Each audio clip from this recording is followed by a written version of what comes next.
Okay, so today's tutorial is about the effective debugging, which is a technique that you should master throughout this course and throughout your whole career as an engineer.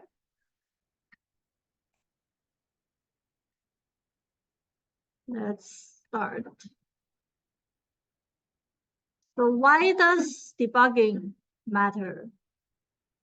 Because there will be bugs, and debugging and testing usually take about 50% of software development time, and even more for hardware and sometimes for any complex system like hardware, like all kinds of engineering system.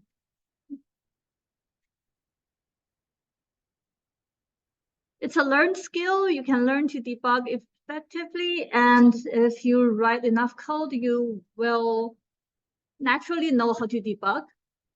The system is not magic. You can understand it, and once you understand it, you can know how to debug. And it's a deeply rewarding experience if you can effectively find the bug and understand the bug's root cause.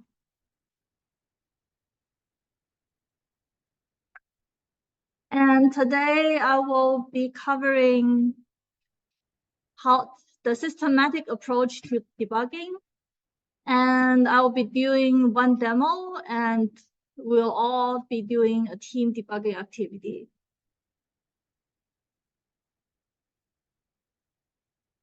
Software systems are causal. Anyone knows what causal means? For a system.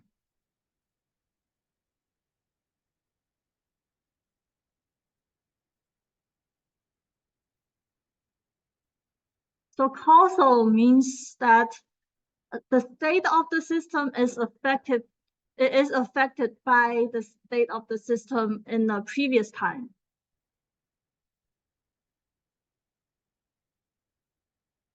And many other types of systems are also causal. This is a really usual case when you deal with systems, which is why a faulty operation will cause an infection. Means that if something goes wrong in the past, it will propagate into the future. And the infection will spread through the program state as it executes. And eventually you will observe a failure, like a crash or a wrong output value or anything.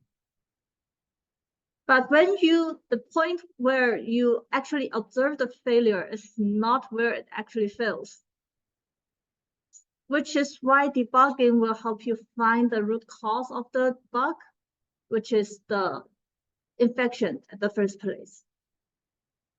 Say we have the states and program variables, and there are some faulty code, and the state is infected by the faulty code at some point, but you won't see it until it propagates and finally results in an observed failure.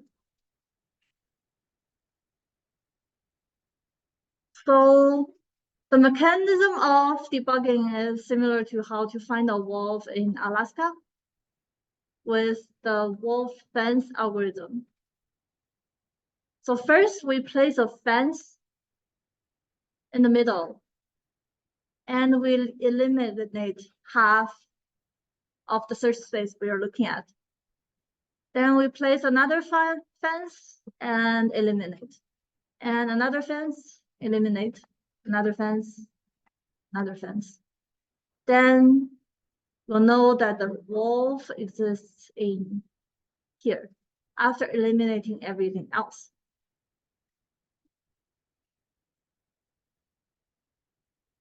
Identifying the root cause of a bug is similar. So we have the entire space, which is huge for the potential set of root cause. And you will need to quickly identify the root cause with wolf fence, something like wolf fence. And this is done because the flow of program is causal. So a failure is only caused by something before it in time. So we put a fence in time where we know that everything before it works fine. Then we can eliminate everything before it and just focus on everything after it. Then we can put another fence to eliminate other things, and we finally will find that this value is caused by this state in time and this state in time. And this state is caused by these two states in time, which means that these are the only paths we are looking at. And we see that this state is correct. Then we look at this state, and this state is wrong, meaning that either this code is wrong or this code is wrong, leading from the two correct states.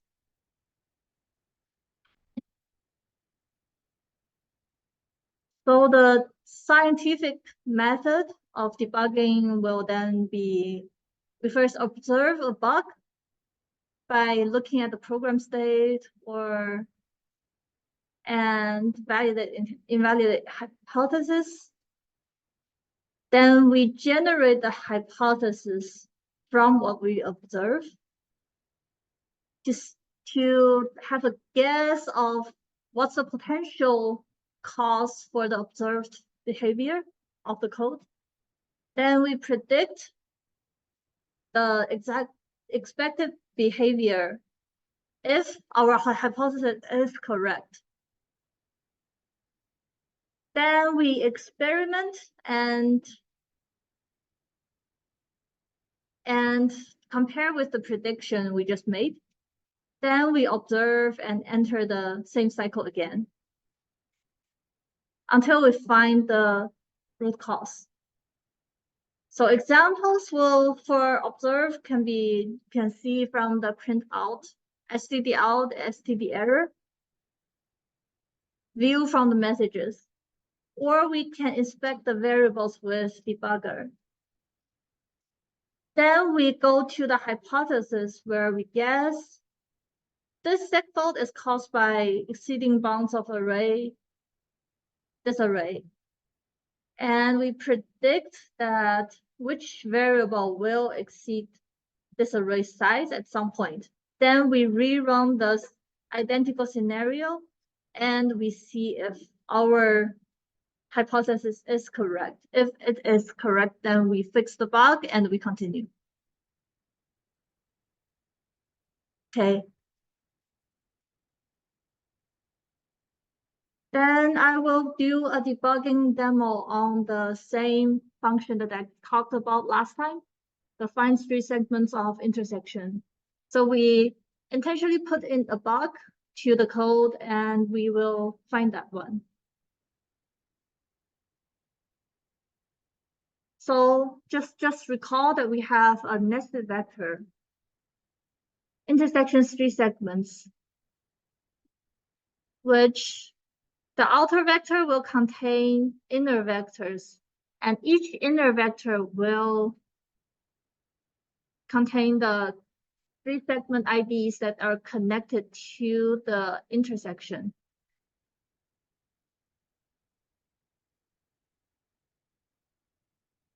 So this is the code we're going to look at.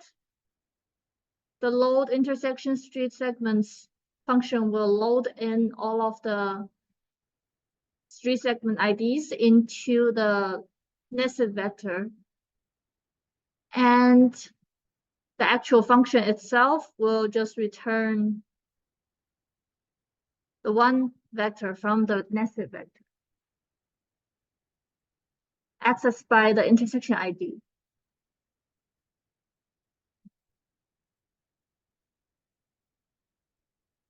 And let me pull up my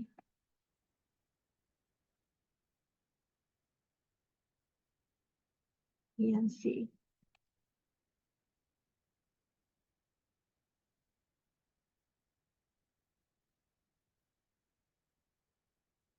So this is just an identical repo that you all will have for your milestone 1. And if we look at it,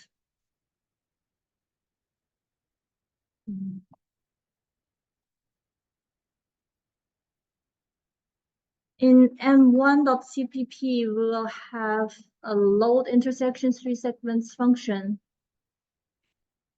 which is the same function that we just saw. And the find 3 segments of intersection will return the vector that's returned from the nested vector. And all other functions are empty.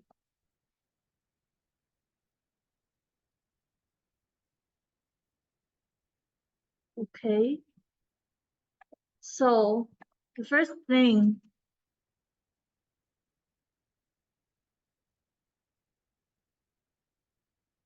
what is the first thing? Compile, right? Let's see if this code compiles. Yes, it does. Then we test it with ECE 297 exercise 1.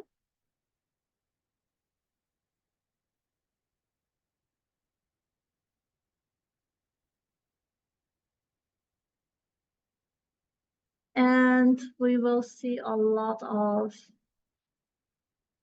errors.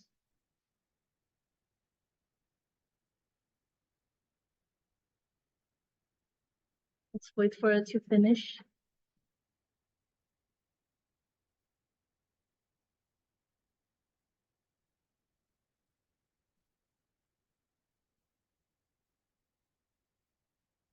So it's failing everything except for one of the load maps and 3 of the val grind. And because all of the functions except the one we're looking at are empty, so we should be only looking at that one test. Let's just do it again with run tester.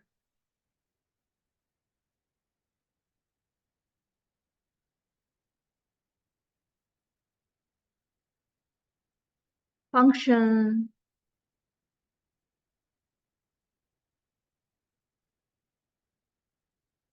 And intersection.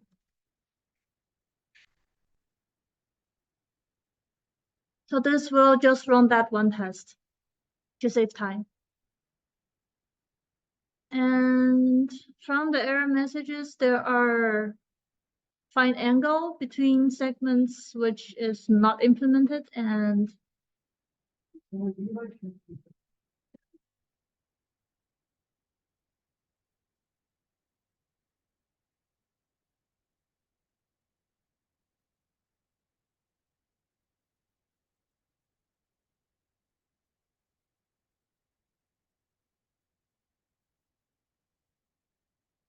so the star means that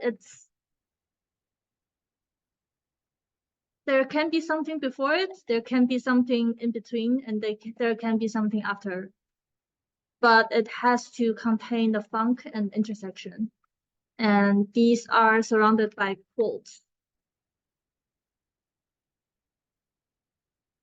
So if you want to look at the set of comments, it's here by typing -h.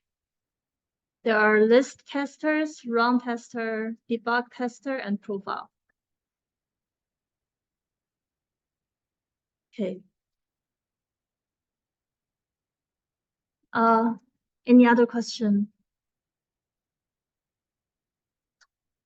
So if we look at the outputs, there are a bunch of failures on angle between intersection and 3 segment, and directly connected, which is also not implemented.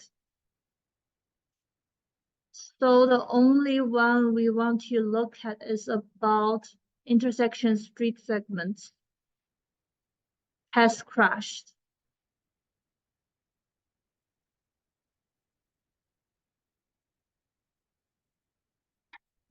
Which means that the program crashed at some point. But we don't know where it crashed. Anyone has an idea on what we should do next?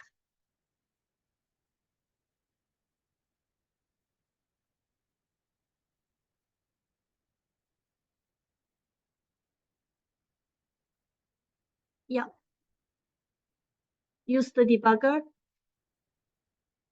Let's use the debugger.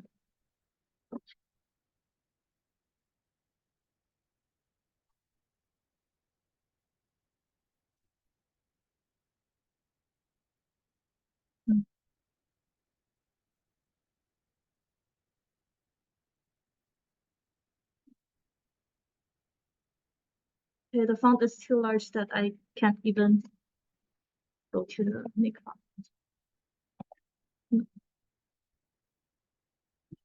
Make file. And we want to do it in debug mode.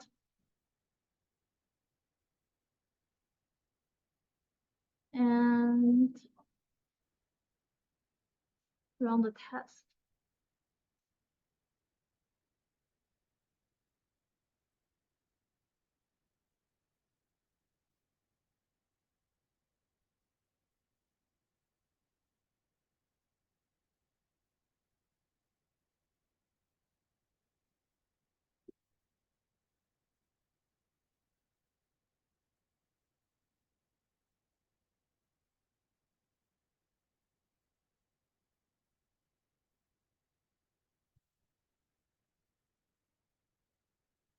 And if the debugger is not showing anything at this point, what should we do?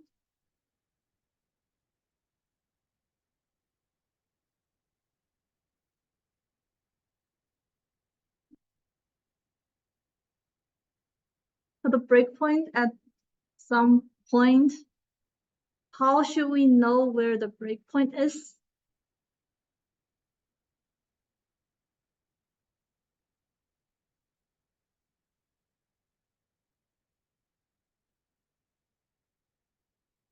We put it here.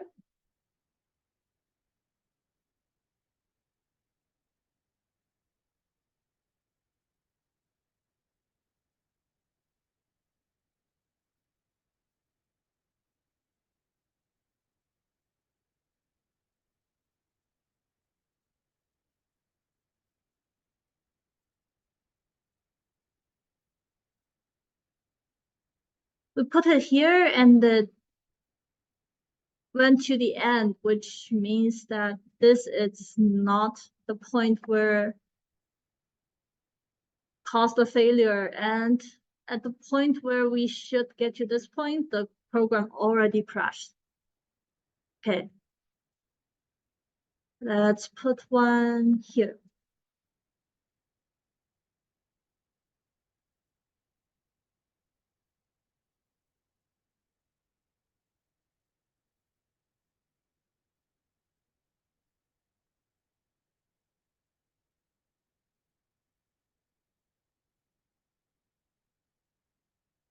I think we all need to go to the debug.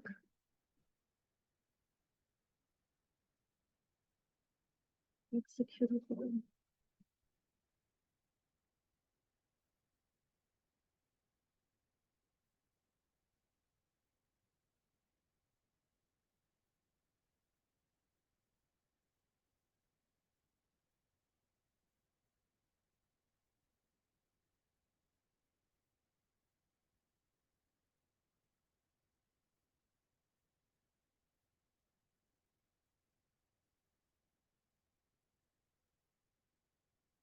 Okay, not showing anything.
So we're not running anything right now because it's going to the end. Then let's compile with debug check and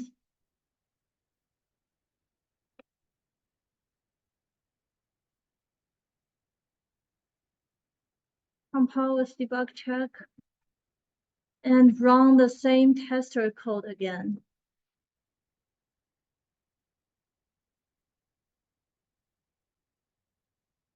ECE 297 exercise 1, run tester.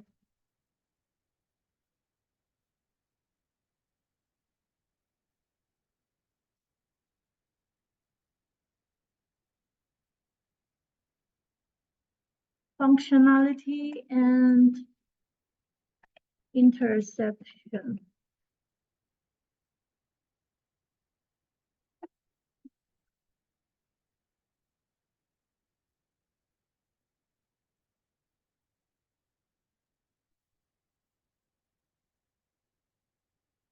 So we'll have some more outputs now.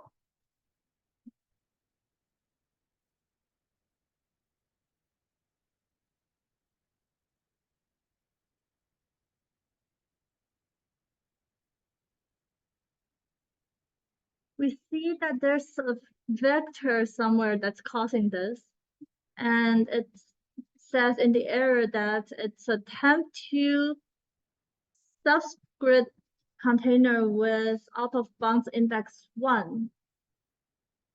But container only have one element.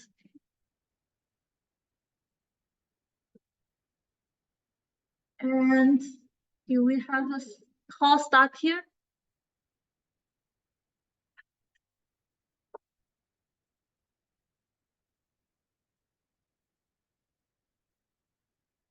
No, we don't have a call stack here, and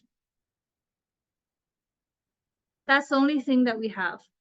It says that we are accessing something in a vector with out of bounds index. That's it, which still is not clear.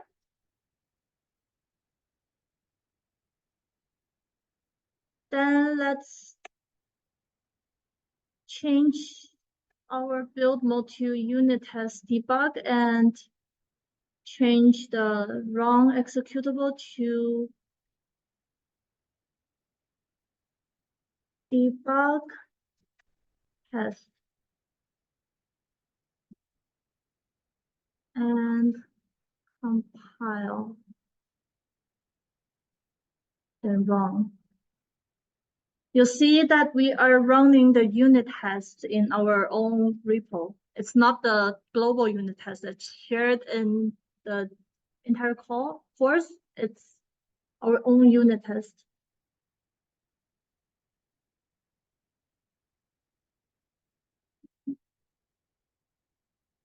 And what's it saying? Success. We didn't build clean.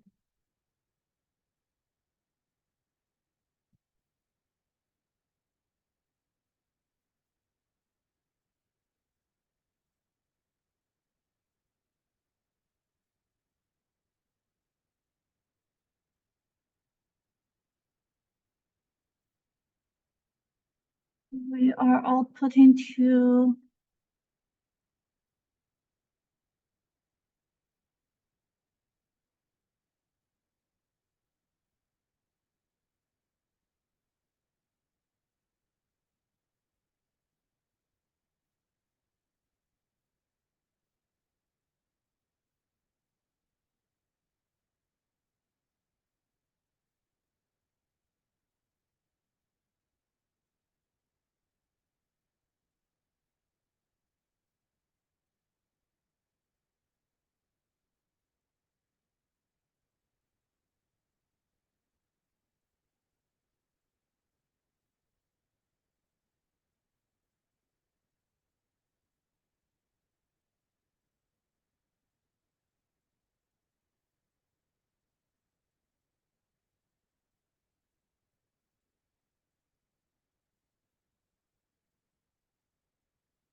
My test disappeared.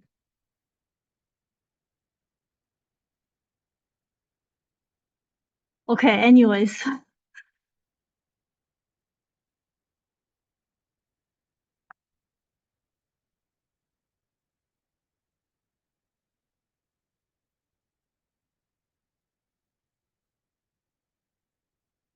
Okay.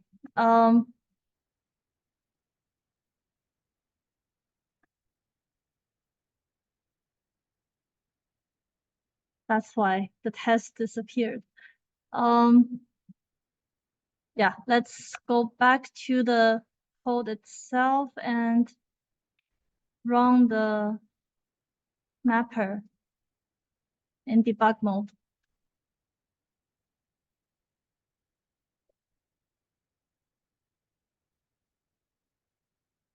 And run the debugger. And we are in here now.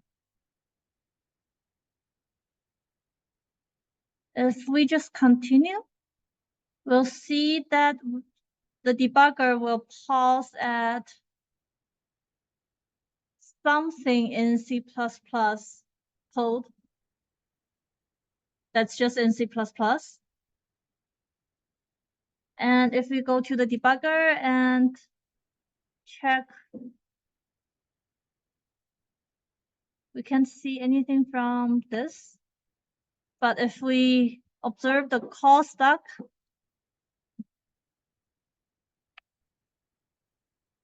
this is where it originated. So we go to the call stack and we go to the place where we are actually familiar to, which is here. This is where we have our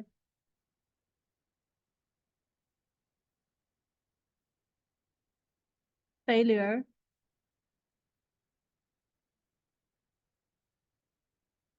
So why does this have a failure? We see that the intersection value is 1 right now. And when we try to push back into index 1 of this vector, it crashed. So let's just add a new watch variable. Intersections, street segments of size. Let's see the size of this vector right now.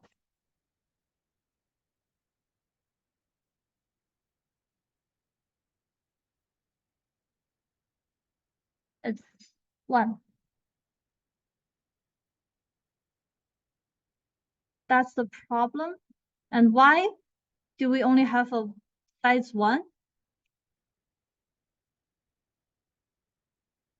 Vector. Let's restart and go into here again. And we do a stepping of this. So we see the watch variable become 1 after this line. It push back a vector into the vector of f vector. And let's continue.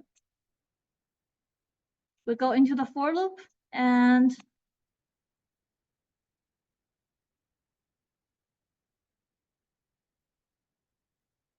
we did the first intersection. And then when we go to the second one and try to push back, it failed.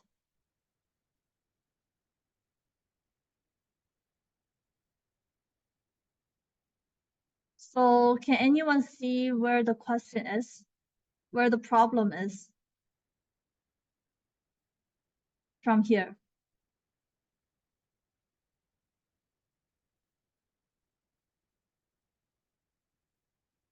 Well, the program crashed because we are trying to push back into a vector that doesn't exist.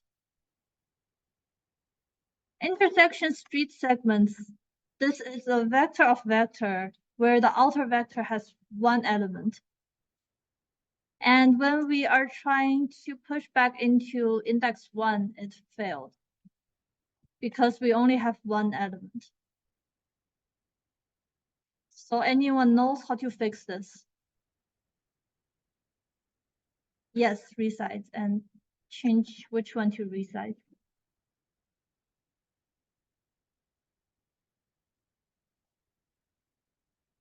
It should be a one-line fix. So what is preventing this to resize?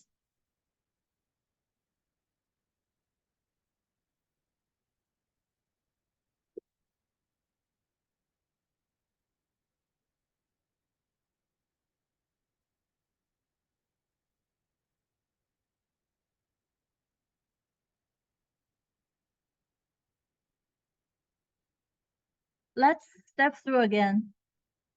So from the beginning of this function, we get the number of intersections, then we create an empty vector. Then we push back that empty vector into the vector of vectors. Now we have a size of 1. Then we can add another watch if you want on intersections, street, segments, 0. You can see that this is a vector. And we can add another watch, intersections, street, segments, 1. Which it said it doesn't exist, but we are watching it.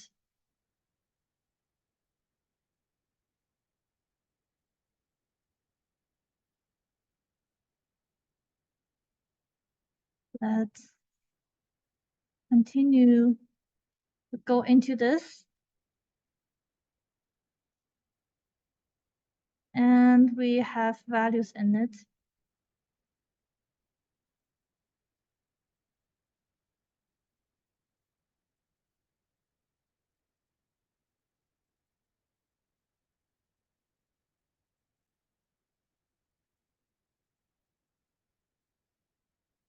And we are pushing into it.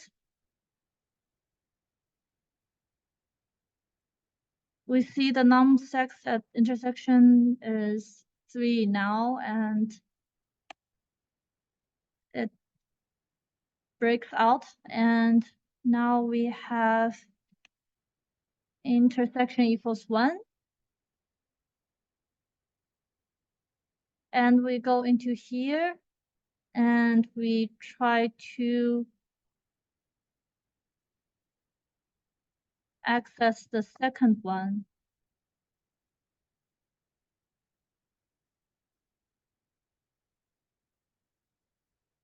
And it failed. It crashed. So what is preventing vector from resizing?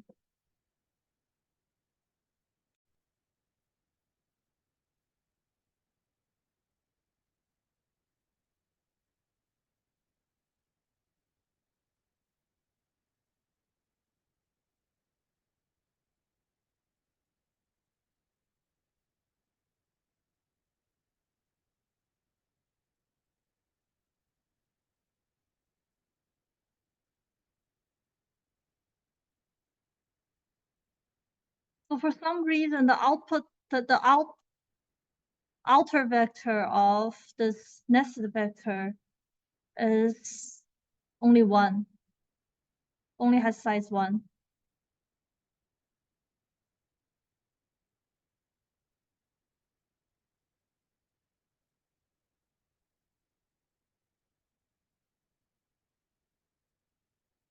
Any ideas? We have chocolate bars.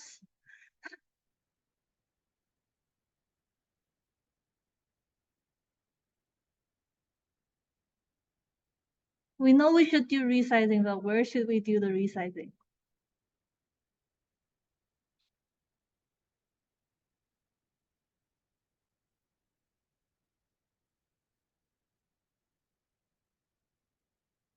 Yes, you can do it that way, but it will be slower. So if we just do resizing here,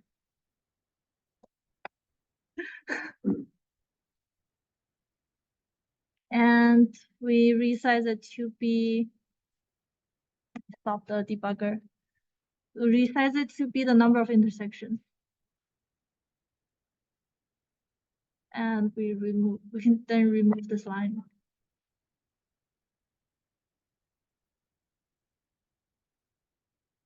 Right? So in this case, we only need to do resizing once.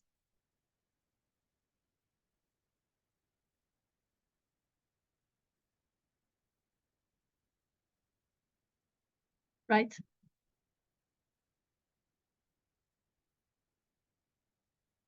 You can go get a chocolate bar.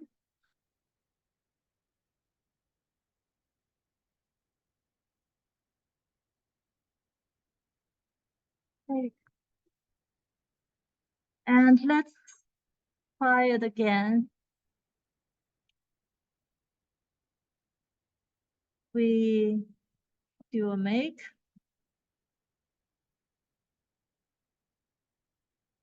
And a debug. Continue. And we reach the end. We should reach the end.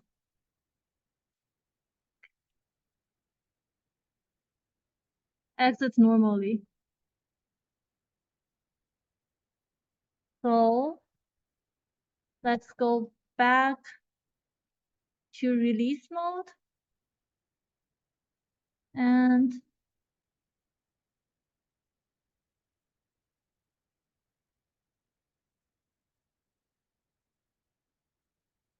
build clean and just make sure that it's release mode. And call the EC297 exercise 1 run tester.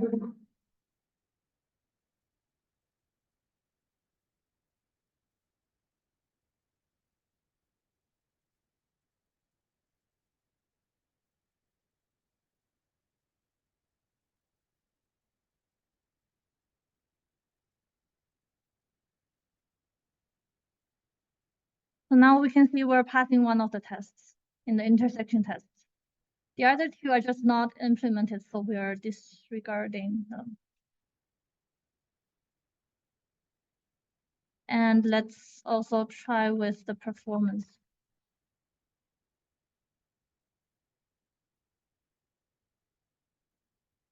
Yeah.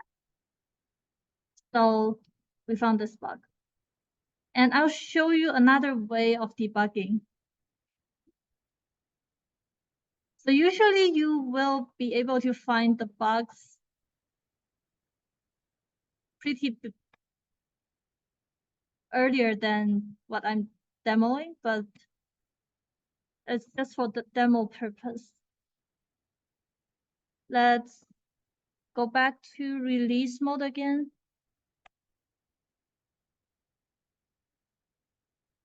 Or we go back to debug mode and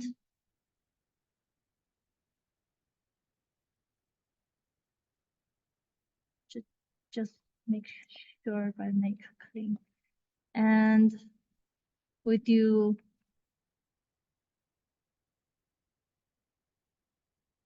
debug tester.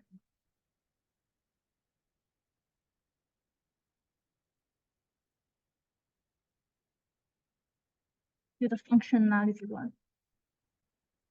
So we do the debug tester and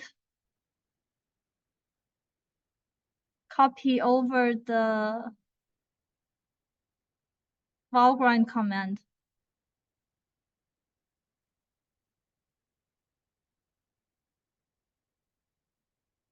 We have two options. One is to use the debugger and one is to use Valgrind. So let's go to the debugger first.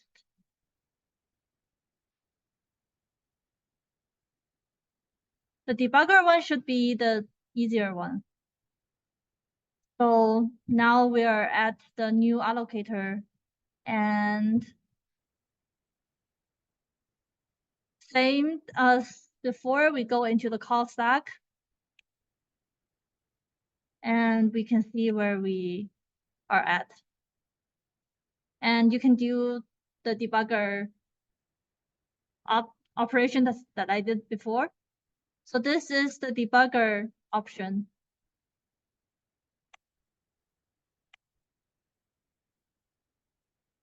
Which should be similar than what I did before. So just remember we're doing ECE 297 exercise 1, debug tester, and the actual test. Then we can directly debug the test, debug the tester, the test itself. And if we don't want to set the, so in this case, we didn't set a breakpoint. And it jumped directly to the actual failure itself. And let's look at the other option, which is running Valgrind. So to do this, we just copy and paste the Valgrind command that it gave and run it.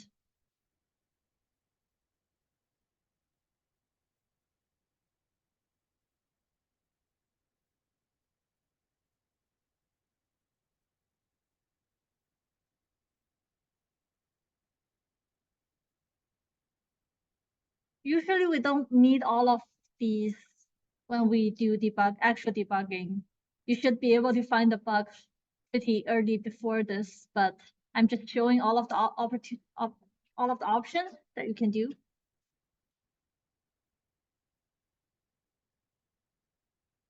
Valgrind is slow.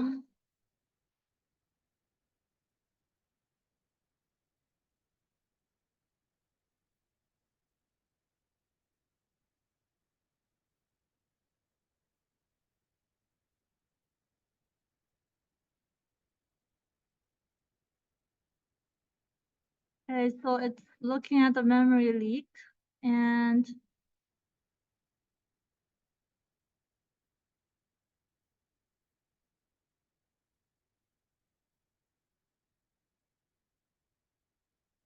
we have the test in here.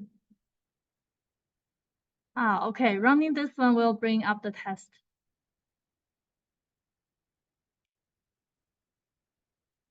Because it's so slow, running this will check out a test to our tests folder in our repo. And when we open it, we can see all of the tests being run. And because we only want to look at the find 3 segments of intersection one, we want to remove the other ones. We want to remove the other 2. And we save and we do the unit test debug and run the test in debug. So just note the configuration I'm using and the launch target I'm using. Do the build. And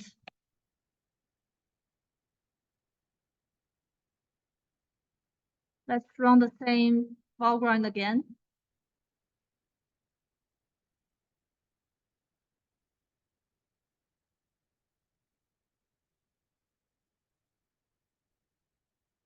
So this will suppress a lot of messages that we don't want, which are related to the other 2 tests.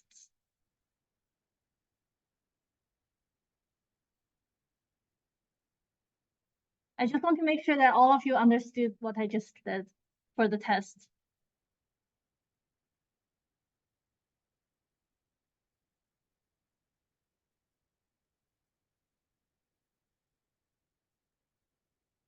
So what I did was that I called ECE 297 exercise 1. Okay, this is too long.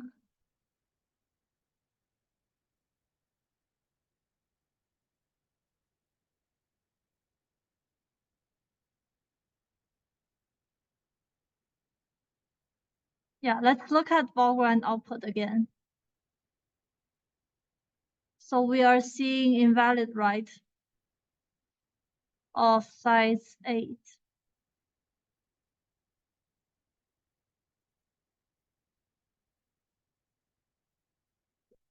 Invalid read of size 8.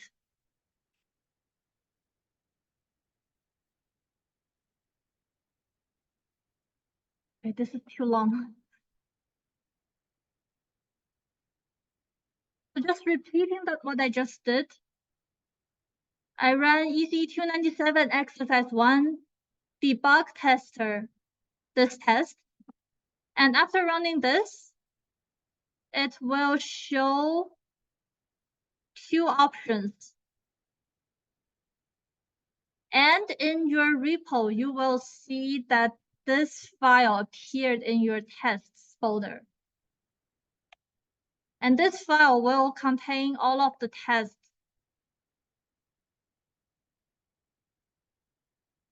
that the tester is doing. And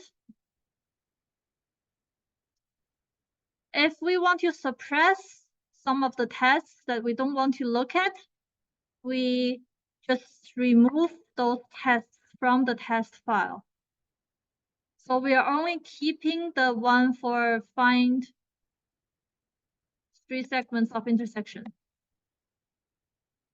And then go to make in using the configuration unit test debug, and we launch the target build debug test libstreetmap. Build it again.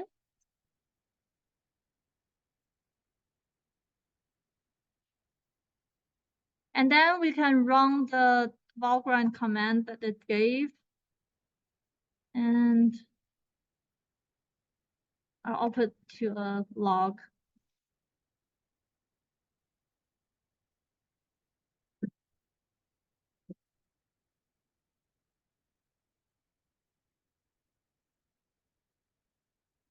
Because it's too long, I'll output to a log.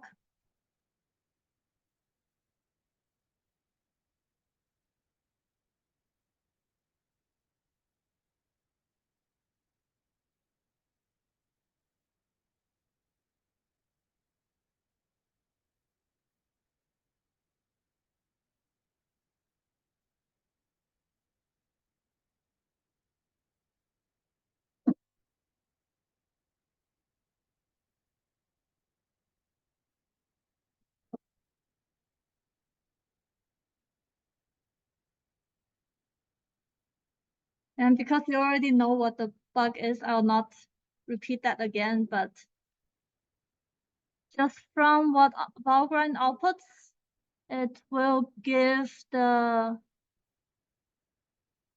test crashed. And before the test crashed, you will see a lot of invalid read and write.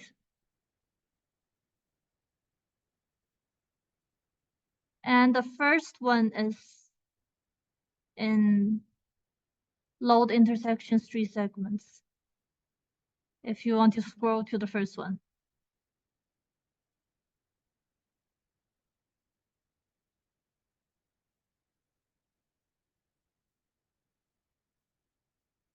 Yeah, it's a long log, and because I'm demoing to you using a really large font, it looks longer.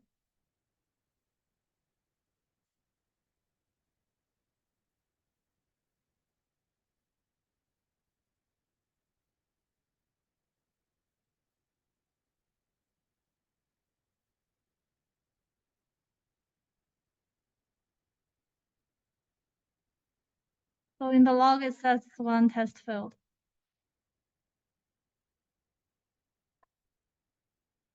And then if we go to fix that bug, which is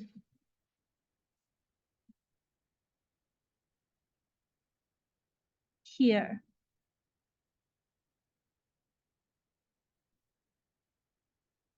Fix it using resizing.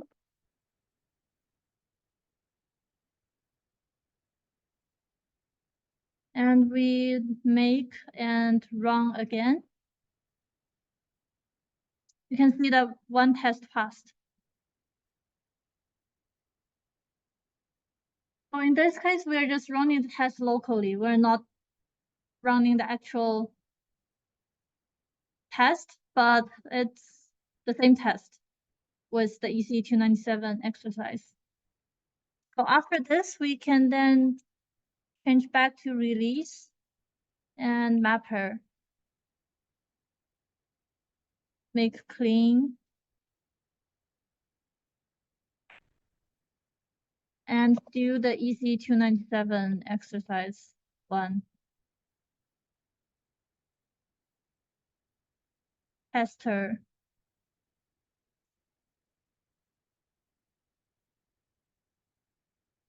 Intersection. And it will run the 2 tests.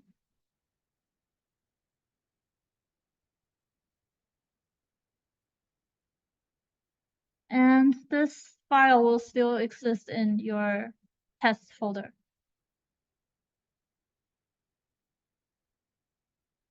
And we can see that the one test passed.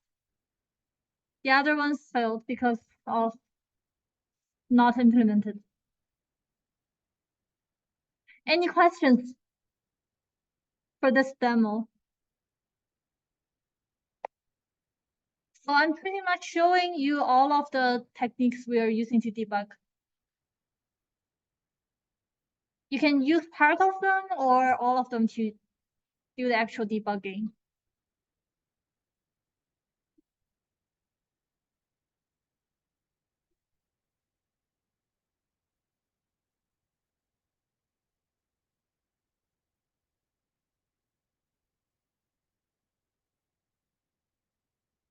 Okay, I'll take that as no question. Let's have a, yeah.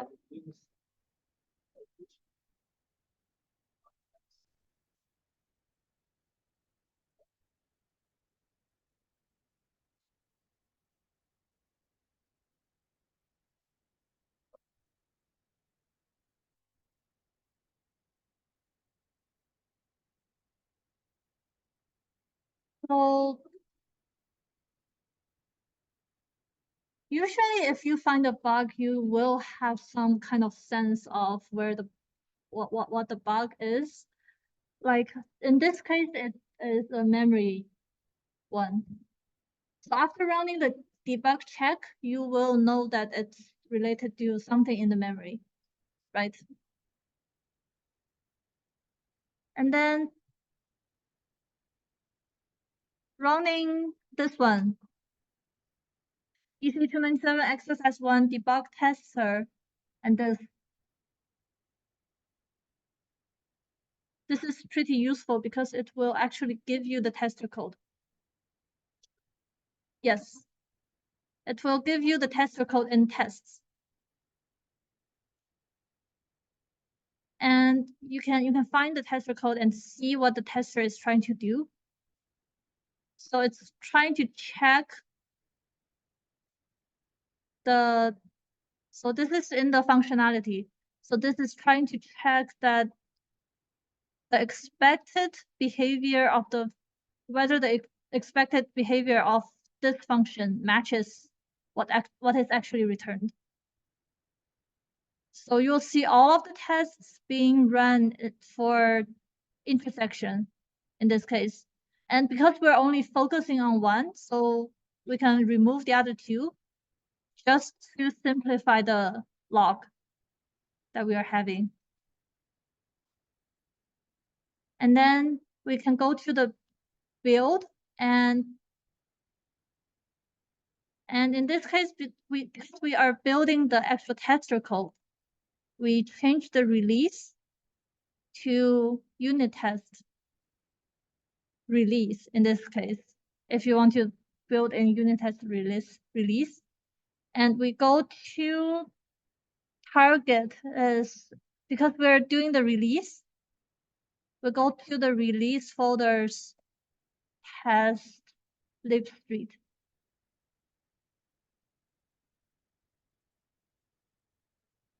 and we make, and running it will just run the test itself in release mode. And if you want to do like debug check and debug, you can just change it and change the launch target to debug check. So you can see the debug check folder, and select the test libstreetmap. Yeah.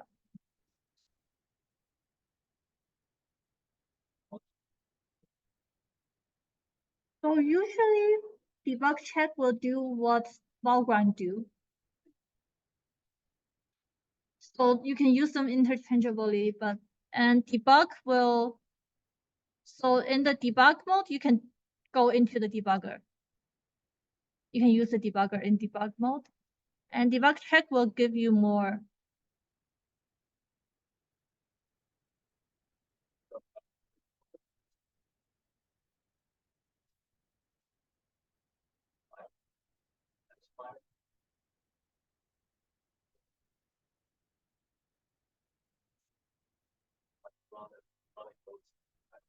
Yeah, yeah. And it will, for some other failures, like just any other failure, which is not related to like load in the load map, it can show you which of these comments are causing the error, like which of these comment is calling that, and it's just something like, because we're checking equal, if your function is not returning the same value as expected, it will tell you which one, and you can go in here and see what is the expected. And then you can use the debugger to go into the actual function and see where did the value go wrong.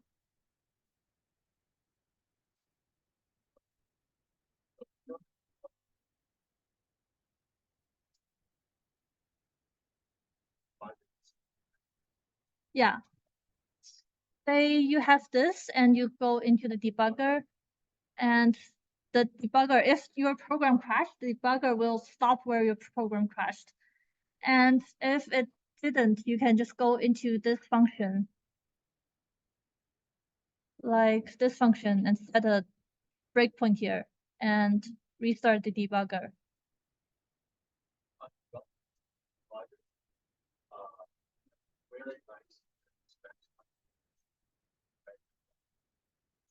In the debugger, you can see the variables and the call stack. And you can set watch values, like what I just did.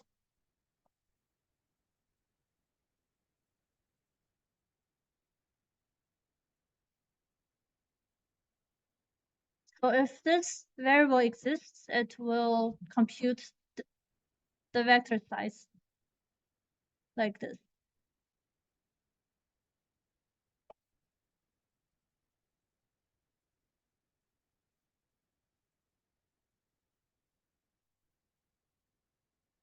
Or you can even do this dot size.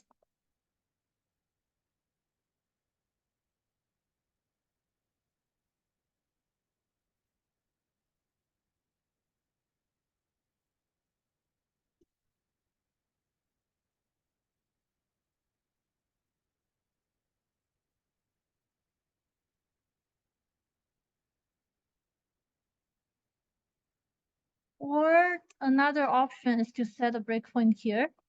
It should also work. I didn't remove this one.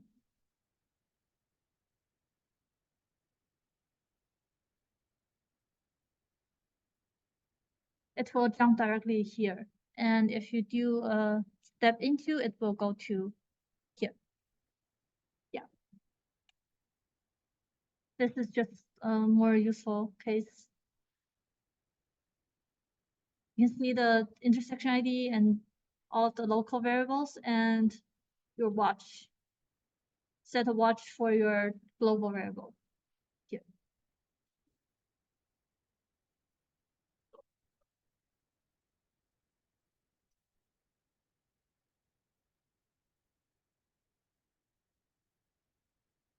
Yeah, that was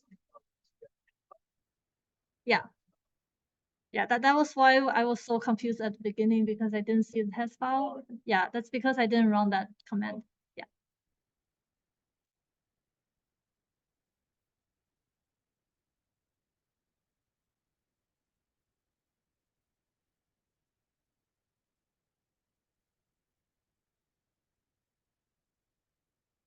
So this is just introducing you with all of the tools that we have. And this is a tutorial where you will be actually going back to the videos and see like what exactly to be done. So I just want to be clear that you know everything from this. We can have a short break of 10 minutes. 11:22. Let's get back at 11:22 and we'll do the final interactive demo.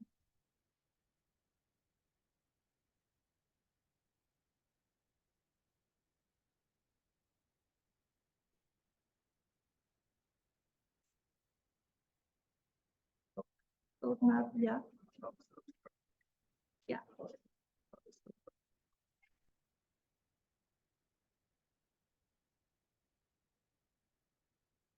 The debug check will tell you where the program crashed and why does the program crash.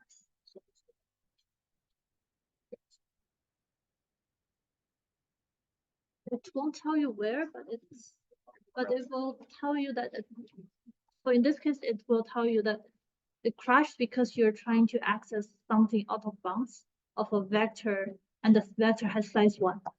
So it's not bad. It crash, right? It won't stop, it will just crash. Okay. But it will tell you that it crashed because of this. Okay. Like in the terminal. Yeah.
And just by the way, I think you should already know this. When you are committing to your own group's repo, only commit those source files that are actually important. Like the files that are generated by the build command, all of those files, don't commit. Either put them in git ignore or just don't add them to the commit. Or only commit those source files that you modified. And all of the executables or other files that are generated by the make file, the build command, don't commit them.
Yeah.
Not interested in some of the classes in this contributor.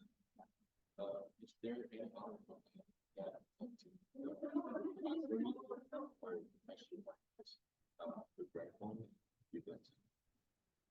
Yeah. So the debug test will generate a program command if you want to use program. Yeah. Otherwise, you can just use the debugger. What is the after? What is the difference if I use program without and then I use program with it? This command will just directly target the unit test. So if you do not use this, if you just use program, you will most likely be running your main execution, which is not the tester. So if I run a program through.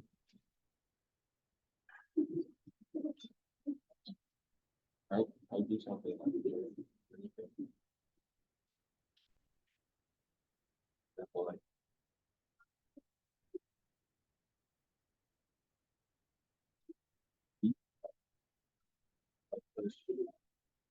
Then check that I'm applying some unit as to the program. The unit test executable should be compiled to the function. You can use it in the everything you can do. Really everything is fine. Yeah. Yeah. Still. Yeah. Yeah. Yeah. Yeah, but you need to find the right file. Yeah. For example, from this, so I'm going to unit test. So, like, what should I do to change it? After you run this, after you run it. Alright, so you should, and after you compile your unit test. Yeah, just in here, you see into the target of the launch target that you have. Which would be Yeah, it should be in build and the show the moment file. Which I will one. And you should cd into that and you'll see the actual executable that's generated from the make file. Yeah. Yeah. You don't do this. It's fine. Yeah.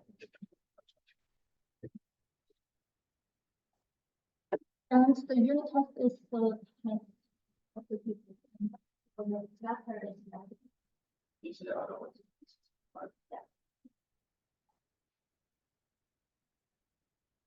I haven't tried that, so yeah, you can try it.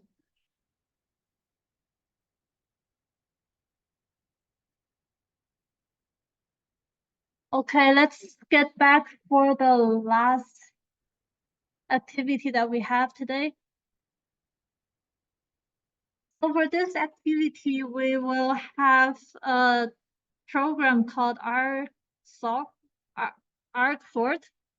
which will sort the argument that we give it.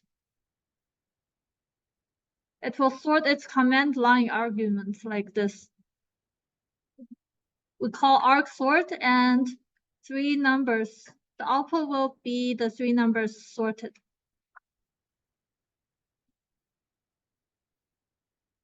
And here is the code that's given. To get the command line arguments, we will use the argc and argv. And I will not go into the actual code itself. You will need to figure it out. So how does the command line argument work?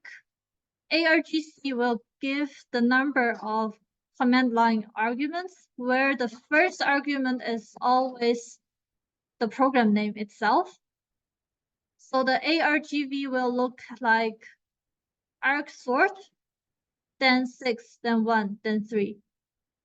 argv contains character pointers, so array of characters.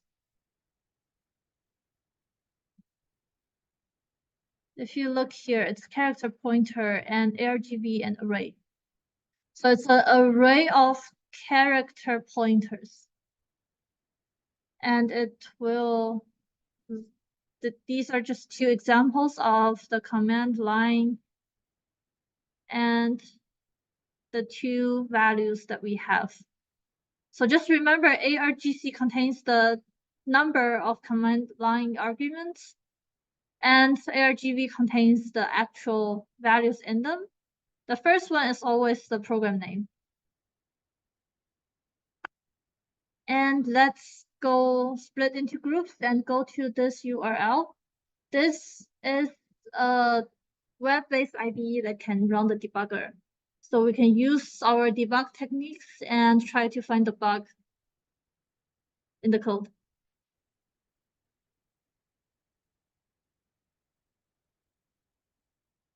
Let's do it.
Going to.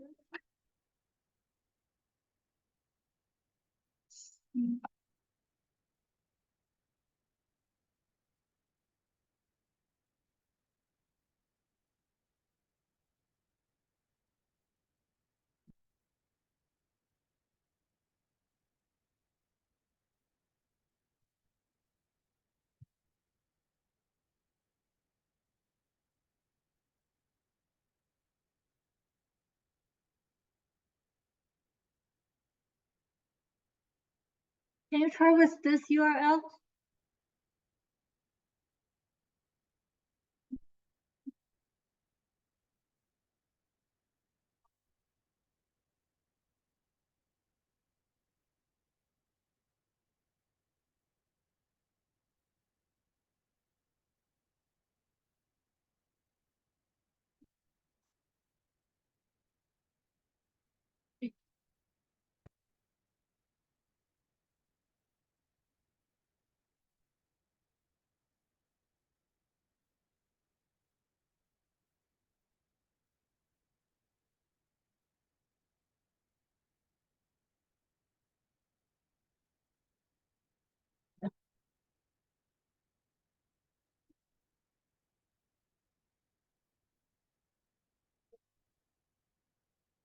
Can everyone open this web page?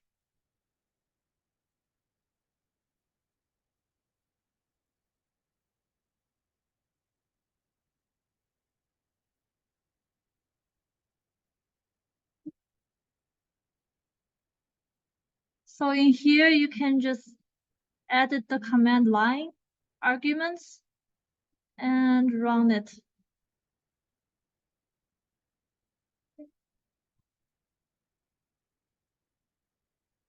And it's outputting nothing.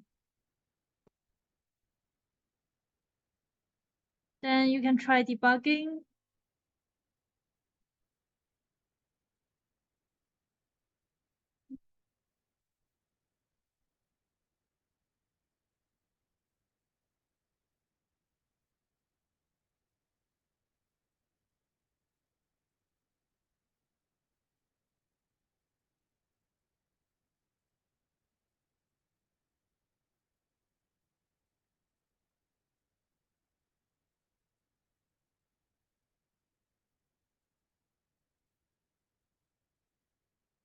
And try to find where is it going wrong.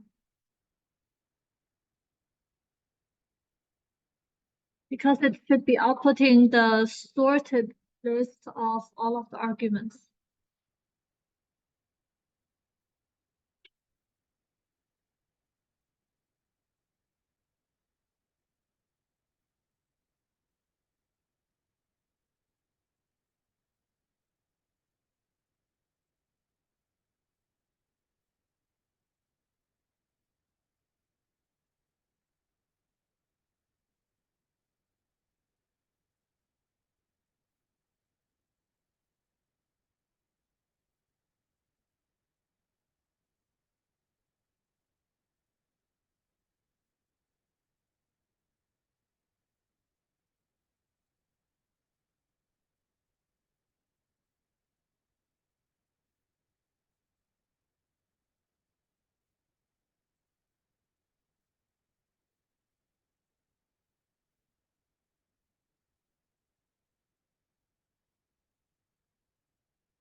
And I'm not going to explain the code because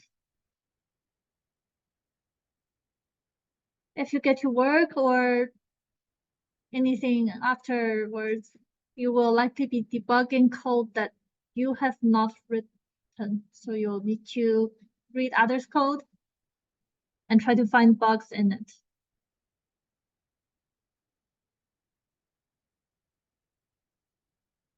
Any ideas on how to proceed?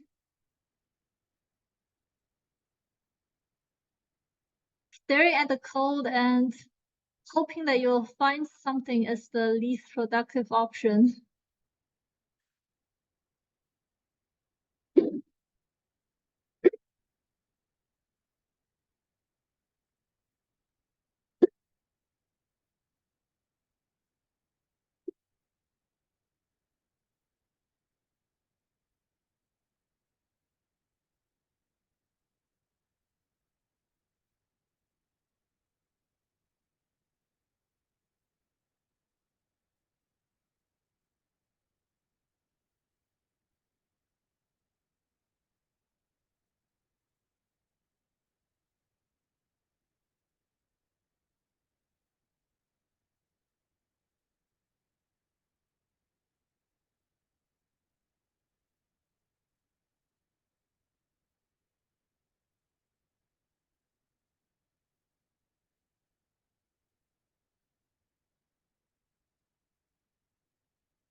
Okay.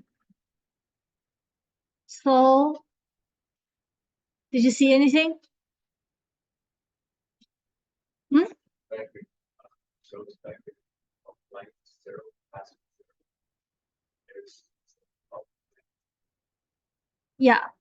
So right before the print, we see a vector of size 0. And then, what should we look at next?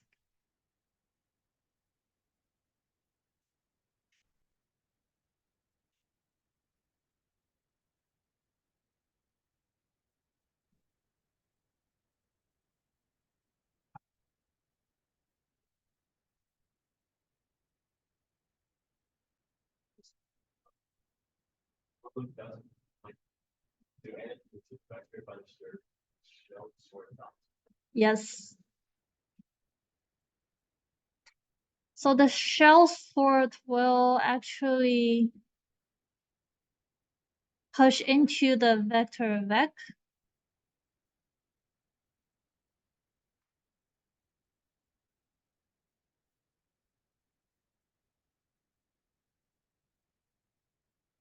And then let's put a breakpoint in the shell sort and see what's happening then.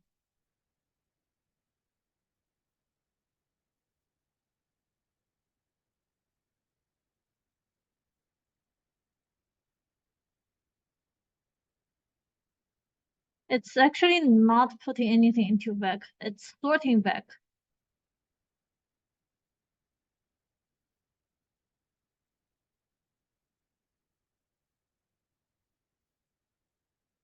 Then I guess you should have an idea of why vec is empty, right?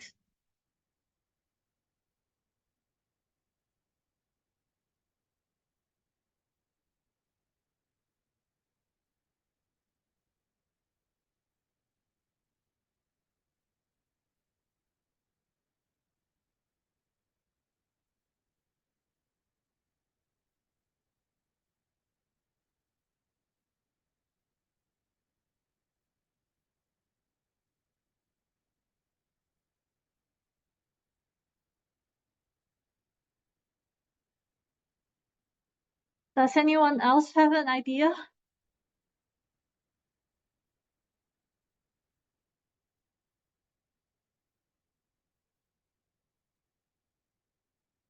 Where?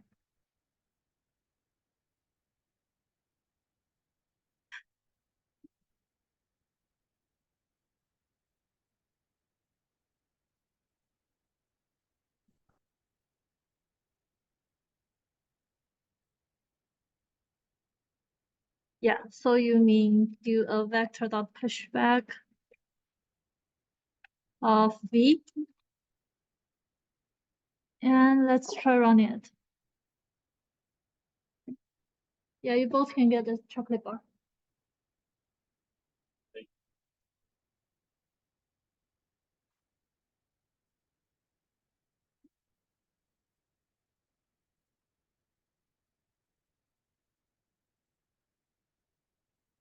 Then you'll see the output being 0, 1, 6. But the command line is 613. So it's still wrong. So what is the next bug? You fixed the first one. Yeah.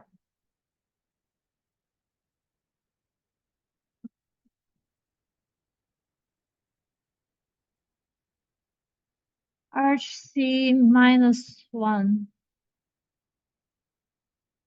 Are you sure?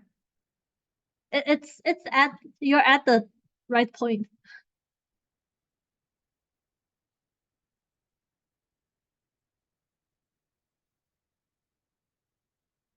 Yes, -1. And let's run it again. 0, 1, 3, 6. So we have an extra 0 there. So what's the last bug?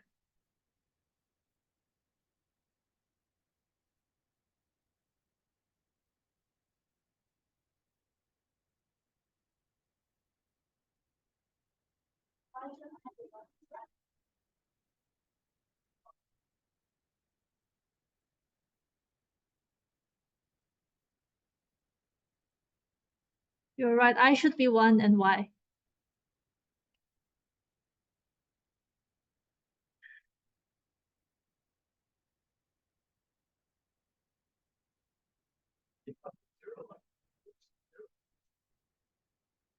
Just remember what ARGV contains.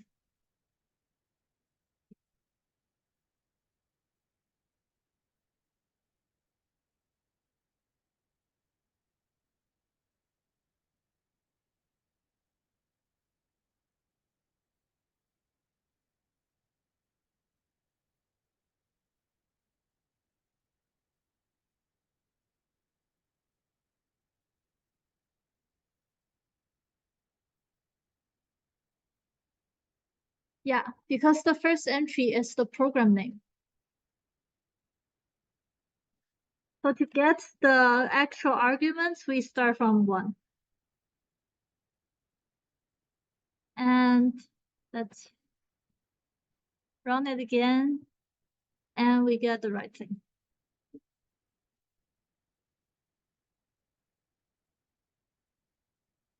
So we see, even though the shell sort looks scary, but it actually doesn't have any bugs.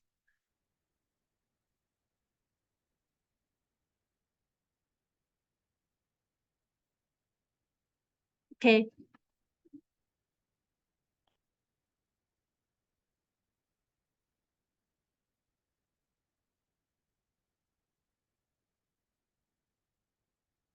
So the lessons from this debugging activity.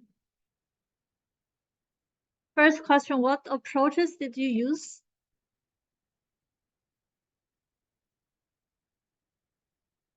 What approaches did you use for this debugging activity?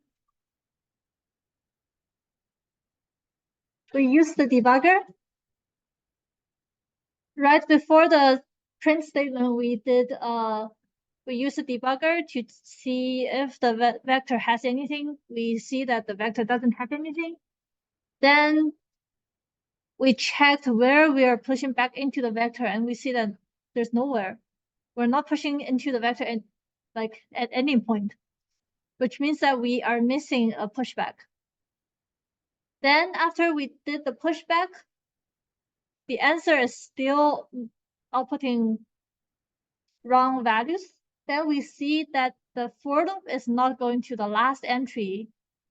And then we fix that, and then we see there's an extra 0. Then we found that we are not skipping over the first argument, which is the program name. Did you have to carefully read all of the code? We didn't really need to,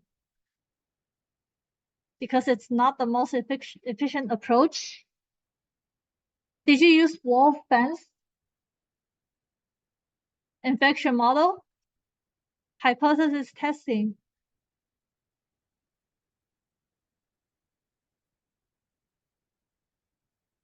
You used the infection model because you checked where there is an infection and you try to find why. And hypothesis testing, you did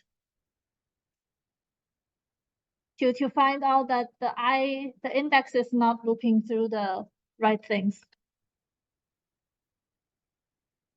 And yeah, that's it for today's tutorial. Any questions?